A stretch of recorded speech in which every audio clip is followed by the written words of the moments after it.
तो इकोनॉमी की अंडरस्टैंडिंग कुछ हद तक तो हो ही गई होगी अभी कि इकोनॉमी में क्या क्या होता है। तो primarily in economics we talk about, जो क्लासिकल इकोनॉमिक्स है ना, तो उसमें we talk about production of goods and services. और अब जब गुड्स और सर्विसेज प्रोड्यूस होती हैं तो सिर्फ प्रोड्यूस करने से नहीं होता, they have to be transported, बल्कि खैर प्रोडक्शन में भी ये movement of goods and movement of raw materials is required. और एक बार जब प्रोडक्शन हो जाता है तो ultimately for delivery to the end consumer the movement of goods and services is required. तो कुछ तो कनेक्टिविटी चाहिए होगी ताकि जो प्रोड्यूसर्स हैं और जो कंज्यूमर्स हैं गुड्स और सर्विसेज के, उनके बीच में गैप ना रहे, वो कंटिन्यूटी बनी रहे। तो उस to ensure that continuity we require connectivity between different places. और ये अलग अलग तरीके से कनेक्टिविटी होती है through roadways, railways, pipelines, airways. तो अलग आज के टाइम में खैर इंटरनेट के थ्रू भी है, टेलीकम्युनिकेशंस के थ्रू भी कनेक्टिविटी है। So all these are means of delivering goods and services. तो जैसे इन द प्रेजेंट डेकेड और in the past few years जो टेलीकॉम सेक्टर है, तो telecom has been become a very important factor in delivery of services. और goods का delivery के लिए भी काफी हद तक टेलीकॉम और internet is utilised. So these all things that I've described are considered as lifelines of the national economy. Lifelines क्यों? क्योंकि without these the economy cannot exist. जब तक connectivity नहीं होगी तब तक existence of economy is not possible। क्योंकि कहीं पे भी एक चीज snap होगी, अगर communication हम किसी भी तरीके से काट देते हैं तो the entire cycle is going to be disrupted। तो अगर मैं बायोलॉजिकल बीइंग्स के साथ में कंपेयर करूं, तो अगर ह्यूमन बीइंग्स या कोई भी एनिमल ले लो, प्लांट्स ले लो, तो उसमें जो ट्रांसपोर्टेशन सिस्टम होता है with in the, let's say with in the humans, तो सर्कुलेटरी सिस्टम होता है। तो अगर सर्कुलेटरी सिस्टम में ब्लड सर्कुलेट होना बंद हो जाए तो ब्लड से आपका ऑक्सीजन प्लस एनर्जी दोनों की दोनों ट्रांसफर हो रही है। और अगर किसी भी तरीके से वो स्नैप हो जाए तो the entire body is going to collapse। तो similarly जो means of transport हैं are considered as lifelines of the economy, because without these the economy cannot exist। So there are three main means of transport। तो land transport हो सकता है, water हो सकता है, और air transport हो सकता है। और land में कॉमन सेंसिकल है, पता ही है ज्यादातर आप लोगों को कि रोडवेज है, रेलवेज हैं, पाइपलाइंस हैं। लैंड का पाइपलाइंस शायद ज्यादातर को नहीं पता होगा, because we hardly discuss these generally in the class और अमंग पीपल। पाइपलाइंस का डिस्कशन बहुत कम होता है। Then water transport, inland water transport होता है, और जो इंटरनेशनल पोर्ट्स के थ्रू वाटर ट्रांसपोर्ट होता है। और एयर ट्रांसपोर्ट, डोमेस्टिक एयरवेज होता है, इंटरनेशनल एयरवेज होता है। एयर ट्रांसपोर्ट, इन सभी ट्रांसपोर्ट में पैसेंजर ट्रांसपोर्ट और फ्री ट्रांसपोर्ट दोनों होता है। तो अब जो पैसेंजर ट्रांसपोर्ट है, तो even that is very important, क्योंकि production of goods and services और स्पेशली सर्विसेज में if we want to provide certain services, तो सर्विसेज के लिए ह्यूमन एलिमेंट बहुत इंपॉर्टेंट रहता है। तो जब तक ह्यूमंस, फॉर एग्जांपल अगर टूरिज्म है, टूरिज्म के लिए transportation of passengers is important. Tourist अगर जब तक मूव नहीं कर पाएंगे, उनका they will not be able to move from one place to other, then tourism is not going to be possible. तो टूरिज्म भी याद हो तो it is a very important sector of the economy. Jobs वगैरह काफी generate होती है tourism से भी। तो within transport, first of all we'll be discussing roadways। तो काफी हद तक क्या ये फैक्चुअल टॉपिक है, और काफी सारी चीजें आप लोगों ने ऑब्जर्व की भी होंगी। तो कुछ फैक्ट्स होंगे, देख लो, अगर याद होते हैं फैक्ट्स गुड इनफ, अगर नहीं होते हैं तो अप्रोक्सीमेशन रहे, अगर आसपास में थोड़ा बहुत याद है। क्योंकि जब हम फैक्ट्स डालते हैं ना आंसर्स में, तो इट बिकम्स मोर ऑथेंटिक। तो अगर थोड़ा बहुत याद रहता है तो ठीक है, नहीं तो at least you should be aware about the concept at least. तो India is one of the largest country, तो इस अगर कंट्री को कनेक्ट करना है तो you need a big road network. So consequently India also has the largest road networks. तो approximately 56 lakh kilometres length का रोड नेटवर्क है which is expanding every year, क्योंकि कनेक्टिविटी अभी भी बहुत कम है हमारी कंट्री में, स्पेशली कुछ रिमोट एरियाज है, रूरल एरियाज है, वहां पर कनेक्टिविटी अभी भी नहीं है, पक्का रोड नहीं है, जिसकी वजह से इकोनॉमी प्रॉपर्ली डेवलप नहीं कर पाती है। अब जैसे एक कुछ टाइम पहले है ना, जो जो पहले वाली बीजेपी गवर्नमेंट थी, तो उन्होंने प्रधानमंत्री ग्रामीण सड़क योजना शुरू की थी। तो ये इस योजना का क्या पर्पस था? To connect villages to cities. पहले कनेक्टिविटी बहुत ज्यादा खराब थी, तो जो एनडीए गवर्नमेंट थी पहले की, तो उन्होंने ये वाली योजना शुरू की थी जिससे कि कनेक्टिविटी हो पाए। और इसका पर्पस क्या था कि एक बार कनेक्टिविटी हो जाएगी तो movement of people and goods is both are going to be possible. अभी देखो, अगर हमें पॉवर्टी एलिवेट करनी है अपनी कंट्री की, तो we need to ensure that there are more jobs और एग्रीकल्चर प्रॉफिटेबल हो। लेकिन एग्रीकल्चर प्रॉफिटेबल कैसे होगा जब तक कनेक्टिविटी नहीं होगी? देख लेते हैं किस तरीके से। अगर कनेक्टिविटी बेकार है, रोड्स प्रॉपर नहीं है, तो ट्रांसपोर्टेशन में प्रॉब्लम होगी, ट्रांसपोर्टेशन में डिले भी हो सकता है।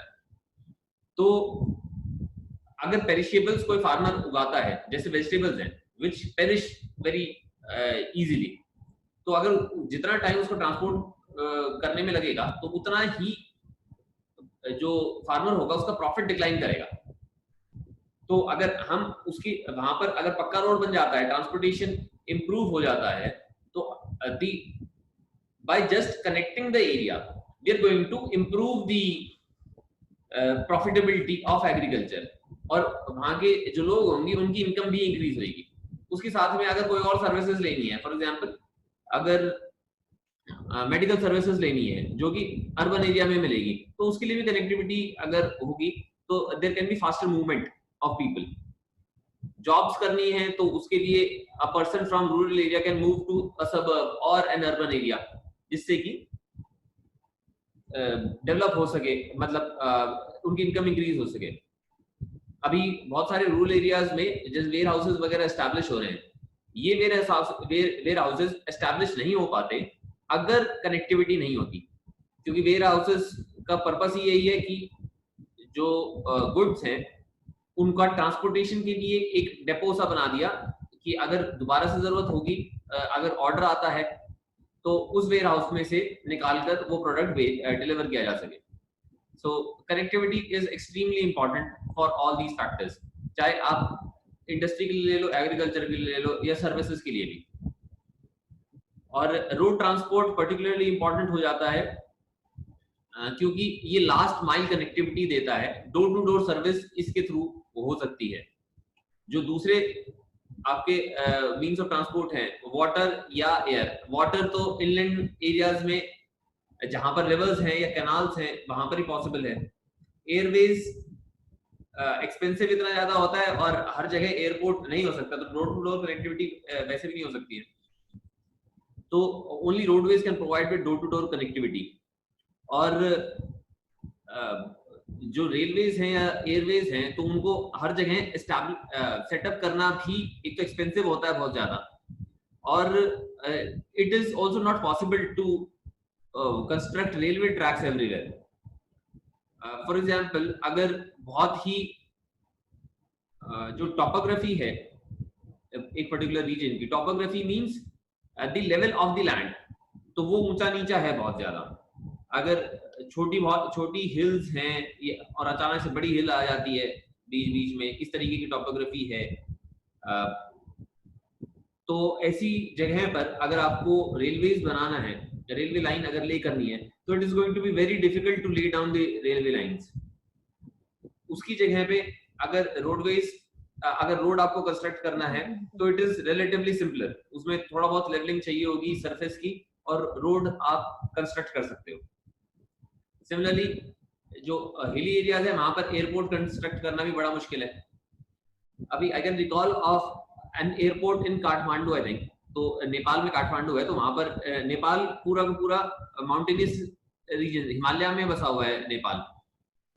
तो वहां पर जो एयरपोर्ट्स हैं तो they are one of the most riskiest airports, क्योंकि वहां पर रनवे इतना ज्यादा नहीं मिल पाता है उनको, और क्योंकि जगह जगह पर आपकी ये हिल्स हैं, माउंटेन्स हैं, उसकी वजह से रेलवे लाइन भी ले करना बहुत मुश्किल है वहां पर। तो ऐसी जगह पर रोडवेज काम आता है, काफी कम कॉस्ट पर कंस्ट्रक्ट की जा सकती है। और जो रोड्स हैं तो रोड्स भी अलग अलग टाइम के होते हैं। जो नॉर्मल मेटालिक रोड्स होते हैं, जो नॉर्मल रोड्स ब्लैक कलर वाले रोड्स देखते हो, दोज आर मेटालिक रोड्स, तो उनको कंस्ट्रक्ट करना भी रिलेटिवली चीप रहता है। उससे एक्सपेंसिव वाले होते हैं कंक्रीट जो रोड्स बनाए जाते हैं, तो उसमें कंक्रीट का लेंटर ले करते हैं। These are much more stronger and much more durable as well.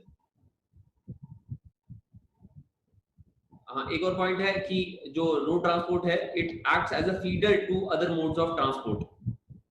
तो अगर रेलवे से ट्रांसपोर्ट करना है तो रेलवे स्टेशन पर तो जाना पड़ेगा एटलीस्ट, तो रेलवे स्टेशन तक फीड करने के लिए for both passengers and goods, so we require the use of roadways. अब there are different classes of roads. देखो जो रोड्स हैं उनको भी अलग अलग कैटेगरी में क्लासिफाई किया हुआ है based upon who is constructing the road and what is the purpose of the road. तो India is a federal country, तो अलग अलग लेवल्स हैं गवर्नमेंट के। सेंट्रल गवर्नमेंट है, स्टेट गवर्नमेंट है, और जो लोकल सेल्फ गवर्नमेंट्स हैं, म्युनिसिपैलिटीज या पंचायती राज इंस्टीट्यूशंस, तो ये सारे हैं। अब जो कनेक्टिविटी की रिस्पॉन्सिबिलिटी है, तो जो इंट्रा स्टेट है, तो विद इन अ स्टेट की रिस्पॉन्सिबिलिटी तो स्टेट्स की ही है, लेकिन जो नेशनल लेवल पर कनेक्टिविटी की रिस्पॉन्सिबिलिटी है, that is with the central government. तो under this responsibility the connectivity of the entire country, मतलब अगर अलग अलग स्टेट्स को भी कनेक्ट करना है तो that responsibility is with the central government. तो उसके अंडर सेंट्रल गवर्नमेंट ने एक गोल्डन क्वाड्रिलैटरल प्रोजेक्ट शुरू किया था। So under this project the government decided to connect 4 major metropolitan cities of India. हर नॉर्थ, साउथ, ईस्ट, वेस्ट में हर एक जगह पर एक मेजर मेट्रोपॉलिटन सिटी को कनेक्ट करने का डिसाइड किया था। So these cities were Delhi, Mumbai, Chennai, कहाँ गया चेन्नई, यहाँ पर चेन्नई, और कोलकाता। तो ये जो येलो वाली लाइन दिखाई दे रही है, तो this is the golden quadrilateral. तो 4 साइड का बन गया क्वाड्रिलैटरल इसलिए। और इन बिटवीन दीज प्लेसेस जो मेन सिटीज आ रही हैं, तो वो भी कनेक्ट करते गए। तो दिल्ली से जयपुर कनेक्ट किया हुआ है, जयपुर से बीच में अहमदाबाद भी, उसके बाद में गुजरात में कनेक्ट किया है, अहमदाबाद से सूरत, फिर मुंबई। तो मेन सिटीज भी कनेक्ट करते गए थे। So this was to reduce the time between major cities. इन मेजर सिटीज के बीच में ट्रेड भी ज्यादा होता है, movement of people is also more between these cities, और ये अपने अपने स्टेट्स की इंपॉर्टेंट सिटीज हैं। यहाँ से बाकी जो इंडिविजुअल स्टेट्स हैं उनकी कनेक्टिविटी भी ज्यादा है, इसके लिए शुरू किया गया था।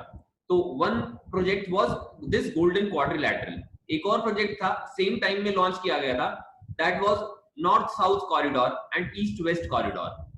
सो नॉर्थ साउथ कॉरिडोर क्या था? It began in Srinagar in Jammu and Kashmir and it went up to Kanyakumari. तो ये एक क्वाड्रिलैटरल तो बनाया, उसके साथ में नॉर्थ साउथ कॉरिडोर और ये सेटअप कंस्ट्रक्ट करने के लिए इनिशिएट किया था. These projects have been completed. अभी इनका एक्सपेंशन चल रहा है, खैर उसके ऊपर और एक्सपैंड कर रहे हैं, लेकिन these have been completed. ये almost 2 decades are going to be completed since the launch of these projects. और ईस्ट वेस्ट कॉरिडोर है आपका, पोरबंदर है, यहाँ से यहाँ पर है पोरबंदर इन गुजरात, और पोरबंदर से ये वाली जो जा रही है टिल सिलचर इन असम, यहाँ तक. तो this was a project then. आज के टाइम में खैर आपका क्योंकि ये मेन कनेक्टिविटी तो ऐसे हो गई है, लेकिन रोडवेज में इन्वेस्ट किया था, रेलवेज में नहीं किया था. तो डेडिकेटेड फ्रीट कॉरिडोर्स और बनाए जा रहे हैं इन इंडिया. तो कुछ उन फ्रीट कॉरिडोर्स का मुझे नाम याद नहीं है, ऐसे ही अभी याद आया था मुझे, फ्रीट कॉरिडोर्स हैं. तो that is the freight corridors are also being constructed, जो कि रोडवेज प्लस रेलवेज दोनों का कॉम्बिनेशन होगा. और उन कॉरिडोर्स में जो फ्रीट मूवमेंट है, गुड्स की मूवमेंट के ऊपर फोकस किया गया है, ताकि गुड्स की मूवमेंट और तेजी से हो सके. So Delhi Mumbai corridor is one of the corridors, और उसके अलावा दिल्ली कोलकाता कॉरिडोर भी है. तो इनके साथ में फ्रीट कॉरिडोर्स आज के टाइम में डेवलप हो रहे हैं. ये पुराना वाला प्रोजेक्ट है, काफी साल पहले शुरू हुआ था, and it has been completed as well. अभी जो हमारा नेशनल हाईवे है, तो नेशनल हाईवे 8 आज, खैर ये नेशनल हाईवे 8 अभी भी बोलते हैं इसको, लेकिन about a few years back the nomenclature of the highways was changed. तो ये नेशनल हाईवे 8 से नेशनल हाईवे 48 हो गया है ये.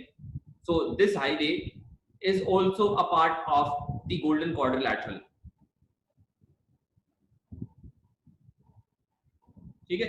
And this highway was implemented by NHAI, National Highway Authority of India. ये तो खैर सबको पता ही होगा.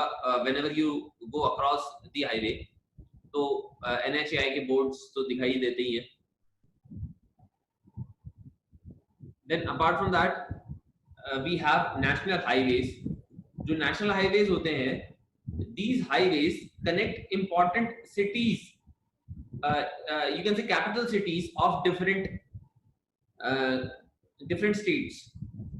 So for example, it is going to connect Delhi and Chandigarh and let's say Srinagar. तो ये सारे के सारे आपके नेशनल हाईवेज हैं जो कि स्टेट्स की सिटीज को कनेक्ट करते हैं. ठीक है. तो जो नेशनल हाईवेज हैं, तो these are maintained, laid and maintained. Laid means these are constructed and maintained by central public works department. और जो शेरशाह सूरी मार्ग है, so that is national highway number 1 between Delhi and Amritsar. तो मल्टीपल चॉइस क्वेश्चंस में आ सकता है 1 नंबर का.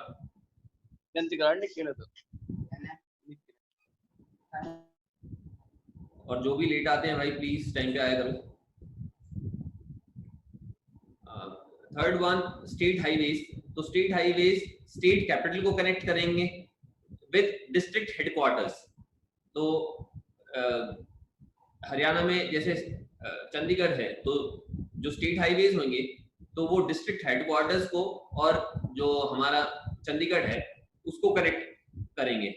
और ये जो आपका स्टेट पब्लिक वर्क्स डिपार्टमेंट है वो कंस्ट्रक्ट करता है और मेंटेन करता है इन हाईवेज को. जैसे वो सोना रोड अगर किसी ने देखी है, तो सोना रोड कनेक्ट्स गुड़गांव विद सोना, गुड़गांव सिटी को सोना से कनेक्ट करता है, तो वो स्टेट हाईवे है.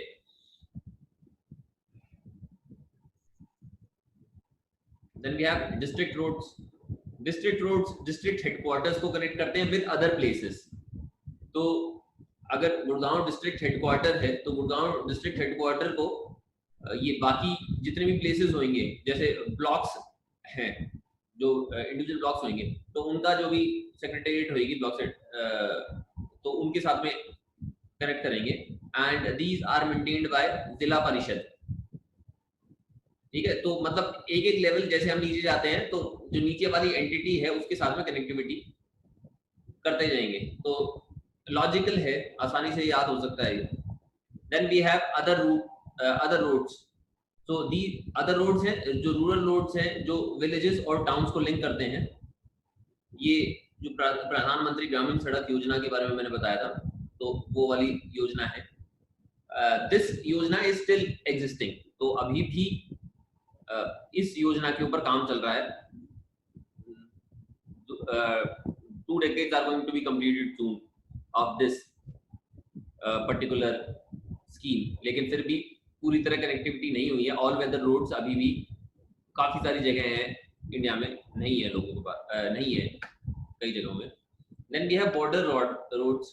अब जो बॉर्डर रोड्स हैं वो देखोगे जहां जहां पर लैंड बॉर्डर है वहां पर होंगे। तो जो बॉर्डर रोड्स डेवलप होंगे, these are going to be developed with border with Pakistan, China, Bangladesh, Bhutan, Nepal and Myanmar.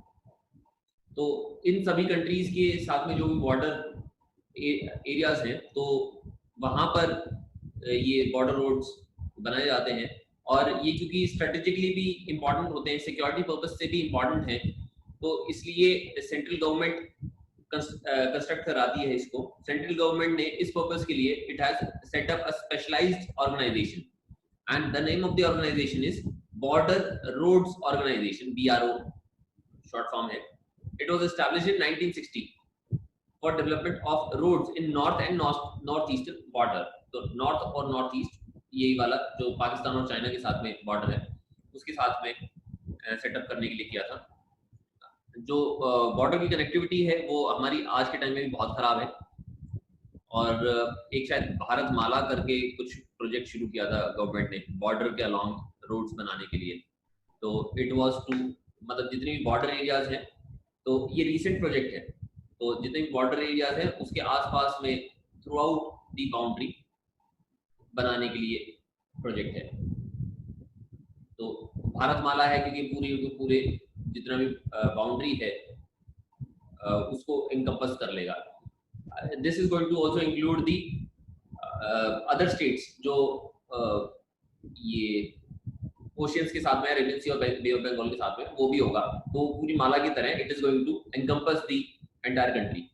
तो करंट अफेयर्स का है थोड़ा, तो ये इंफॉर्मेशन आपके बुक में नहीं दी है, इसलिए you can also search for Bharat Mala project online, तो थोड़ी और जानकारी मिल जाएगी इसके बारे में।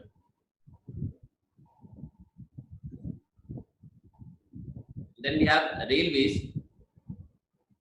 अब देखो रेलवेज जो था ना, तो when the railways began, when the railways was developed, तो उसके कुछ साल के बाद में it began in United kingdom, उसके कुछ साल के बाद में ही इंडिया में भी रेलवेज सेटअप होना शुरू हो गया था।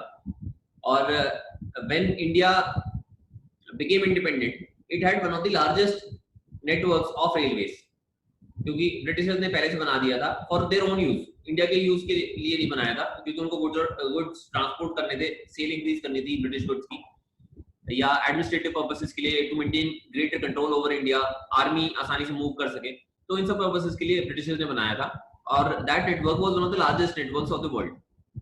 लेकिन उसके बाद में जो after independence railways has been considerably neglected, जबकि एक अलग से रेलवे मिनिस्ट्री भी हुआ करती थी, अब नहीं है। लेकिन despite that the development of railways after independence was quite feeble, बहुत कम डेवलप हुआ। आई थिंक अबाउट 10,000 किलोमीटर्स का ट्रैक कुछ ऐड हुआ होगा, उससे ज्यादा नहीं हुआ इन द पास्ट 7 डेकेड्स। तो railways is a very efficient means of transport of both people and goods, especially goods, क्योंकि काफी चीपली आप ट्रांसपोर्ट कर सकते हो। और railways was considered as an integrator of India. पहले एयरवेज नहीं था, रोड्स इतने ज्यादा नहीं थे, तो रेलवे से ही integration of India, it is a huge country, तो दैट वाज पॉसिबल। और the first railway line was set up in Mumbai, between Mumbai and Thane, Bombay state था, बिटवीन मुंबई एंड थाने 1853 में सेटअप कर दी गई थी। तो सोच सकते हो इतने साल पहले सेटअप कर दिया था, but modernisation of railways did not happen. अभी थोड़ी बहुत कोशिश कर रहे हैं, लेकिन लेट्स सी कितना हो पाता है। जो डिस्ट्रीब्यूशन पैटर्न है रेलवेज का, तो railways can not be very easily constructed. इसके लिए बहुत ज्यादा आपको लैंड भी चाहिए, कैपिटल रिक्वायरमेंट भी चाहिए, और बाकी फिजियोग्राफिक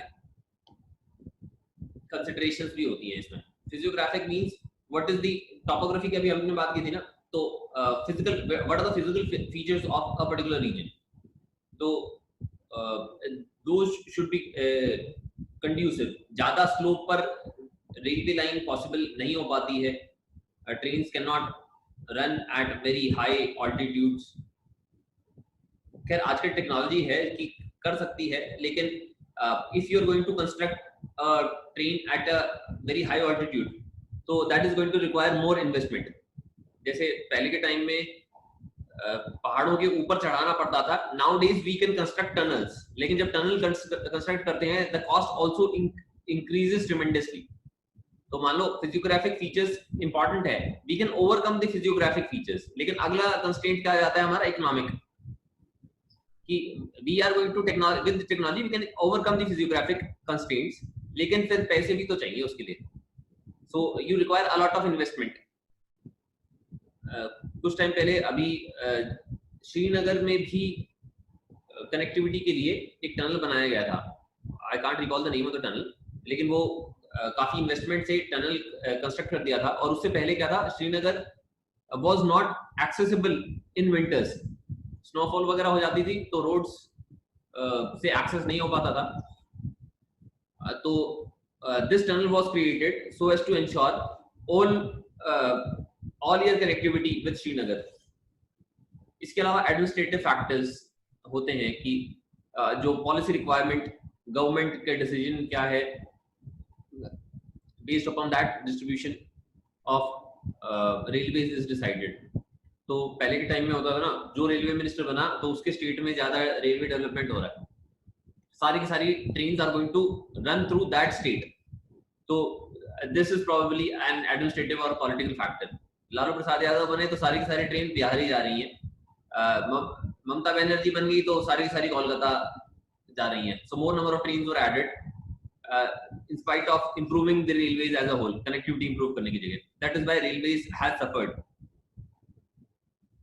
तो जो आपकी बुक में दिया हुआ है वो कुछ ये पहले 3 वाले पॉइंट दिए हुए हैं बुक में प्रॉब्लम्स के रेलवेज के, लेकिन जो रेलवेज की प्रॉब्लम है ना, these are much more grave. ये कुछ पैसेंजर ट्रांसपोर्ट वाली प्रॉब्लम्स दी हुई है कि टिकटलेस ट्रैवल होता है, thefts and damages to railways property. एक बड़ी अच्छी ट्रेन सेटअप की गई थी which had all entertainment facilities as well, so जो पहली जर्नी हुई तो people had damaged the LCD screens जो भी एंटरटेनमेंट के लिए बनाई गई थी। तो there is a lack of culture of respect towards public property in India, तो उसकी वजह से that is a concern for railways। उसके अलावा there is a lack of investment in railways। जो भी रेलवे मिनिस्टर बने थे अभी तक, अब तो रेलवे मिनिस्टर नहीं, अब सिर्फ ट्रांसपोर्ट मिनिस्टर है। रेलवे बजट पहले अलग हुआ करता था, लास्ट ईयर से शायद खत्म कर दिया, लास्ट 2 ईयर से खत्म कर दिया था। ये all the railway ministers were concerned not in development of railways but their own development, अपना किस तरीके से फायदा करें वो ध्यान में रहता था, रेलवेज का फायदा करने में ध्यान नहीं होता था, जिसकी वजह से रेलवेज में इन्वेस्टमेंट नहीं हो पाई। ध्यान किस तरीके से नहीं होता था, नॉट नेसेसरली कि I am accusing them of corruption, जरूरी नहीं कि करप्शन करते हो, लेकिन क्या है ये पैसेंजर फ्लीट आपका क्रॉस सब्सिडाइजेशन करते थे कि जो पैसेंजर टिकट्स हैं उनको सस्ता रखा, there did not increase the price of passenger tickets. उसकी वजह, उसके साथ साथ में अगर पैसेंजर टिकट्स की इंक्रीज नहीं किया तो उसका बर्डन जो गया है वो फ्रीट पे चला गया, जो मूवमेंट ऑफ गुड्स है उसके ऊपर चला गया कि इस पैसेंजर की टिकट इंक्रीज नहीं करो, फ्रीट की टिकट इंक्रीज कर दो। जो फ्रीट का कॉस्ट है, मतलब अगर मुझे गुड्स ट्रांसपोर्ट करने हैं तो उसकी कॉस्ट इंक्रीज हो जाएगी, उसकी कॉस्ट इंक्रीज हो जाएगी। निक्की ने गूगल सर्च कर दिया है, तो जो टनल की मैं बात कर रहा था that is Shyam Prasad Mukherjee tunnel. तो Shyam Prasad Mukherjee was an RSS leader, तो उनके नाम पर रखा हुआ है। ये भी सर्च कर दो भाई कि किस लोकेशन के बीच में है, किस किस प्लेसेस को वो कनेक्ट करता है, वो भी देख लेना।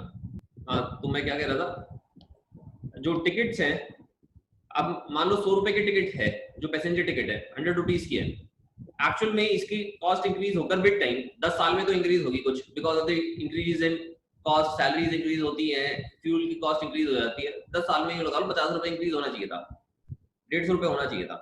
उसी की जगह पर जो रेलवेज की जो फ्री मूवमेंट की टिकट है या कॉस्ट है, यूं लगा लो 50 रुपीज केजी है कि 1 किलो ट्रांसपोर्ट करना है तो 50 रुपीज कर देंगे। अब जो ये 50 रुपए इंक्रीज करना था, वो जो गवर्नमेंट है उसने इंक्रीज नहीं किया, जो रेलवे मिनिस्टर है इंक्रीज नहीं करने दिया, political reasons, they wanted to appease the people. तो ये 50 रुपए तो इंक्रीज नहीं किया। अब इसकी जगह फ्रीट का 50 रुपए तो इंक्रीज हुआ, इसके ऊपर जो रेलवेज जो पैसेंजर वाला इंक्रीज होना था ना, वो भी इंक्रीज कर दिया 50 रुपए। तो जो फ्री ट्रांसपोर्ट था दैट बिकेम अनवायबल। तो इसकी डिमांड कम हो जाएगी क्योंकि ये महंगा हो जाएगा। तो what are people going to do, people are going to find alternative. अगर ये महंगा पड़ रहा है compare to other means of transport, तो दूसरे वाला ट्रांसपोर्ट ऑप्ट कर लेंगे। People are going to decide the cheapest option. तो दूसरा ऑप्शन था आपका रोडवेज का। तो इसकी वजह से क्या हुआ, लॉन्ग डिस्टेंस ट्रैवल के लिए for which railways is more suitable, railways is more efficient and cost effective, उसकी जगह आपका रोडवेज डेवलप हो रहा था। तो आज के टाइम में रेलवे फ्लीट इतना ज्यादा मूवमेंट नहीं है रेलवे फ्लीट का। आपका रोड फ्लीट जो ट्रक्स वगैरह चलते हैं वो ज्यादा है और वो एक्सपेंसिव भी है, they are prone to accidents and they cause more pollution as well. तो ये सारी प्रॉब्लम्स है, उसके बाद में भी ये हो रहा है just because railways has been start of investment, उसमें इन्वेस्ट नहीं करने किया गया है, उसके जो नेटवर्क है that has not been expanded, और such kind of policies of cross subsidization। cross subsidization क्या होता है, क्रॉस सब्सिडाइजेशन, सब्सिडी का तो मतलब पता होगा कि जो भी मार्केट प्राइस है उससे कम में देना। तो जो बाकी बैलेंस होगा, मार्केट प्राइस जैसे 100 रुपीज है और एक्चुअल में जो सिटीजन है उसको 75 रुपीज में दिया हुआ है, तो 25 रुपीज आपकी सब्सिडी होगी। क्रॉस सब्सिडाइजेशन क्या हो गया कि एक जगह पर सब्सिडी दी और दूसरी जगह पर इंक्रीज कर दिया, तो यहाँ पर सब्सिडी दे दी और यहाँ पर इंक्रीज कर दिया, so this is cross subsidisation. Then apart from that, there are safety issues in railways। बहुत ही frequently आप सुनते होंगे कि अब किसी दिन कोई ट्रेन पटरी से उतर जाती है, कोई ट्रेन 2 ट्रेन का एक्सीडेंट हो जाता है। So because of lack of investment in railways, there has been a problem of accidents, fire issues होते हैं, आग वाग लग जाती है या वैसे एक्सीडेंट होते जाते हैं, पटरी गायब हो जाती हैं। तो बहुत सारी चीजें हैं which are related to the safety of railways। Then third mean of land transport is pipelines। So pipelines are used for transport of mainly crude oil and natural gas। तो जो जहां पर भी आपकी रिफाइनरीज होती हैं या सोर्स ऑफ प्रोडक्शन है, वहां से पाइपलाइन ले कर देते हैं जहां पर भी भेजनी है। अब जो इनिशियल कॉस्ट है पाइपलाइंस की दैट इज वेरी हाई, लेकिन लॉन्ग टर्म जो बेनिफिट है वो हो जाता है कि एक बार आपका इन्वेस्टमेंट हो गया then you can reap the benefit. अब कंपेयर कर लेते हैं, अब मान लो we are using either rail transport या road transport for transport of oil.